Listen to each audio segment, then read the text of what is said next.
Bon, nous commençons l'avant-dernier chapitre de l'année pour les maths SN. On les appelle les inéquations. Les inéquations sont très importantes. En général, au examen du ministère, ça vaut 14 points. Donc, c'est souvent un gros problème. Et soit une réponse courte ou un choix de réponse. Euh, les inéquations vont être très importantes au début de votre secondaire 5. Votre premier examen portera sur ce qu'on appelle les problèmes d'optimisation. Et les problèmes d'optimisation secondaire 5, ce sont des inéquations qu'il faut résoudre. En plus, votre première séance secondaire 5 portera aussi sur les inéquations. Donc, vous voyez que c'est un chapitre dont les conséquences sont immenses. Alors, il faut vraiment bien comprendre cette matière pour être prête pour l'année prochaine en secondaire 5. Maintenant, les inéquations, on va les traiter dans deux sections complètement différentes.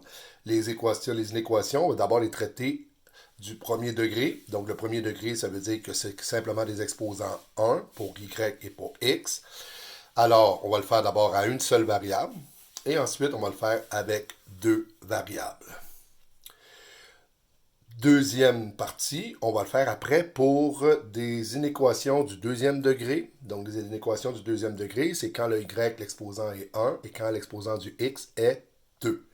On va le faire d'abord à une seule variable et ensuite, on le fera à deux variables. Lorsqu'on aura fini au complet ces inéquations, les explications, la théorie, les explications, ensuite suivra une dernière section qui s'appellera des problèmes avec des inéquations. Et à l'examen du ministère, c'est là-dedans qu'on va évaluer le fameux problème à 10 points. Donc, c'est un problème où est-ce qu'il y a plusieurs inéquations à résoudre et il y a un contexte et on doit répondre à la question. Donc, on fera ça après avoir expliqué la théorie sur les inéquations. Donc, on débute. Inéquation à une variable du premier degré. Alors, commençons par définir correctement l'expression ensemble-solution. On appelle un ensemble-solution, ce sont tous les résultats qui donnent vrai. Alors, c'est important, une ensemble-solution a le contexte, l'idée de vérité, vrai. Donc, quand on va vérifier nos inéquations, vous verrez que la réponse ne sera pas un chiffre, mais ça donnera soit vrai ou faux. Alors, commençons par x égale 3. Ce sont nos équations et inéquations à droite, à gauche.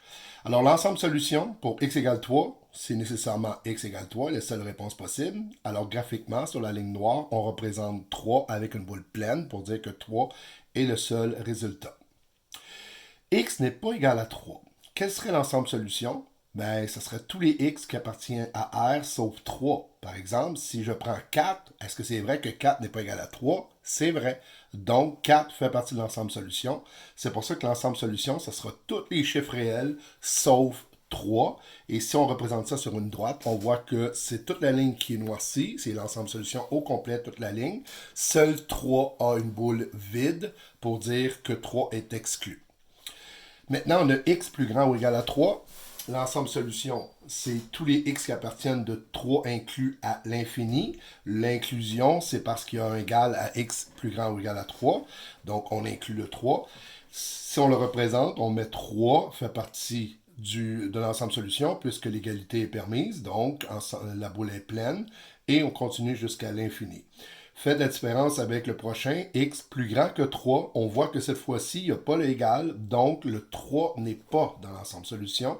C'est pour ça que le 3 doit être rejeté. C'est qu'on a donc un ensemble solution de 3 exclus à l'infini. Donc, ça serait presque le même dessin que le précédent, sauf que nous avons une boule vide pour préciser que le 3 n'est pas dans le résultat. J'ai oublié d'écrire le 3 ici, là. Et finalement, prenons un exemple d'inéquation qu'on en aurait deux ensemble. Donc, il faut satisfaire en même temps que x doit être plus grand que 1, mais aussi, il faut, de façon et, donc obligatoire avec lui, on doit avoir aussi x plus petit ou égal à 5. Donc, l'ensemble solution, ce sont tous les chiffres qui se trouvent entre 1 exclu jusqu'à 5 inclus. C'est ce que j'ai inscrit ici. Et graphiquement, on le représente comme ceci. Le 1, il est vide car il est exclu.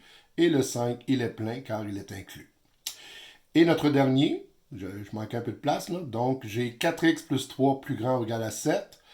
Là, un peu d'algèbre, j'envoie le toit de l'autre bord. 4x plus grand ou égal à 4, d'où x plus grand ou égal à 1.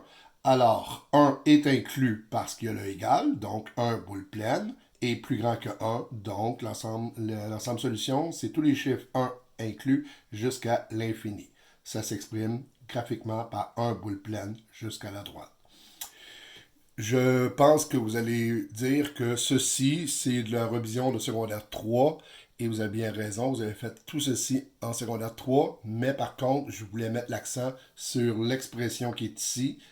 C'est là-dessus que je veux insister sur la définition de ensemble solution. Tous les résultats qui donnent vrai. Et c'est là-dessus que je vais pouvoir vous expliquer qu'est-ce qui arrive lorsque ça va se compliquer un peu. Donc, si tout ceci, ce sont des exemples faciles à comprendre, mais ceci doit rester dans votre mémoire. C'est ça qui est fondamental à comprendre. Tous les résultats qui donnent